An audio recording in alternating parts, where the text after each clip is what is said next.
What's up, guys? It's Stephanie with River Bee, and today we are talking about planting tomato seeds and getting ready for the spring season ahead. You still have time to plant tomato seeds, and I'm going to share with you in this video, under 5 minutes, the best things you can do for the most success for your tomato transplants. So what you want to do always, number one, is you want to select good seeds from a good seed company. I actually love this company here, Seeds and Such. They're a family-owned company, a little bit smaller than like your Big Johnny's and things like that. So this is a really good company with really good varieties and germination rates that we've had success with. So Seeds and Such, grab your seeds. You're gonna want some really good seeds to start with. Today we're planting German Johnson. Old German, same variety, different colors. Then you're going to want, the second thing is very good soil. So do not use potting soil, do not use topsoil, do not use mushroom compost, do not use clay, do not use native soil. Use a very loose and fluffy seed starting mix. That's what you want.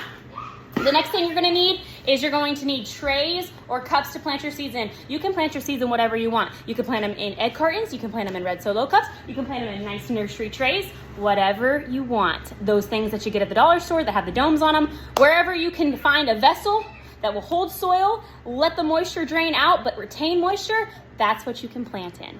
Okay, so we've got our seeds, soil, and trays. Now let's get to planting. The best advice that I can give you is to make sure your soil is moist.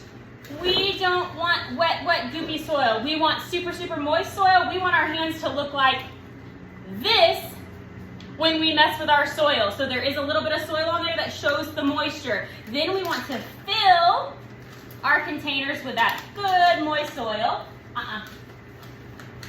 Not all the way to the top. Give it a little tap-a-rooski. The measurement here would be 3/4 of the way. So leave it, this lighting is awful. Leave it where there's a little bit of a space from the top of your vessel or your container to the top of the soil. Then what you're gonna wanna do is you're gonna wanna put your little finger in here to poke the hole for the seed. See my fingernail depth, length? That's how far you're gonna go. That's the depth you're gonna go. Just gonna create a little bitty hole in there. Okay, you see, lighting is awful, guys. Hold on a second. Okay, see how I got my little holes in there? Now we're gonna plant our seeds.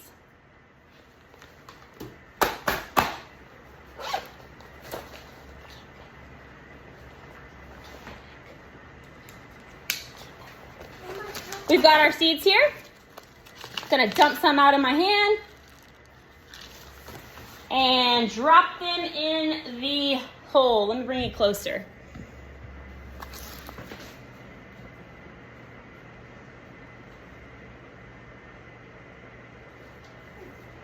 Right in the little hole that I created with my finger. So I think a lot of people, when they make mistakes and they say, oh, I didn't have good germination on my seedlings, I didn't have much success, nothing popped up. I really think it has a lot to do with the depth you're planting your seeds. You cannot plant these guys too deep. Now think about it. If you plant a little baby, no, don't think about it like that. If you plant something that you want to be vibrant and viable and come alive, you don't want to bury it down and stuff into the soil. You want to plant it in a loose environment so that it can germinate and pop up. So that's a tip right there. Okay, so we got our seeds planted. Remember, we only filled them about 3/4 of the way. Now we're going to fill them 4/4 of the way, which is 100% of the way. So now, top it off. Very small amount. That looked like a lot right there, but I'm just sprinkling it on top of the holes. I'm not pressing and I'm not patting. I'm gonna give this one more little bounce-a-roo to kind of settle everything down. I'm gonna stick it in the tray and I'm gonna cover. This is a pro tip. You don't have to get fancy. Cardboard from those Amazon packages that you buy, yes, cardboard works amazing. Black out your seeds. No light can get to them until they germinate. And once they germinate, germination just means they come above the soil. You can see the green seedling popping above the soil. Then you can remove your blackout cover. And that is how you start tomato transplants. Video 1 of 3. Stay tuned for 2 and 3. Thank you. Wait, Stephanie, You didn't tell me where to put these seeds while they're germinating. Sorry, I didn't. But what I can tell you is that you want to have them covered, like I said, and you want to keep them in a room where there's absolutely no drafts. You're not going to get cold drafts. You don't want to put them by a window where the temperature will fluctuate at night, especially in the season that we're in, and then go higher in the day. You want to put them in a room, on a shelf, somewhere where there is stable temperature, and that temperature should be at least 70 degrees or higher. I cranked this heater up in here to about 76, and I have the best success with germination. I'm not saying to crank your heater in your house to 76, but I'm saying put them somewhere in a stable environment where it's not going to dip low and it's not going to go up high, and there's not a lot of fluctuation in the temperature. And then another thing is, do they have to have light or no light? Remember, they're covered, so it doesn't matter until they germinate. Video 2, I'll go into the light requirements that your seedlings will need. So I think that's it. Thank you. Bye. And subscribe to my YouTube, because more is coming to you.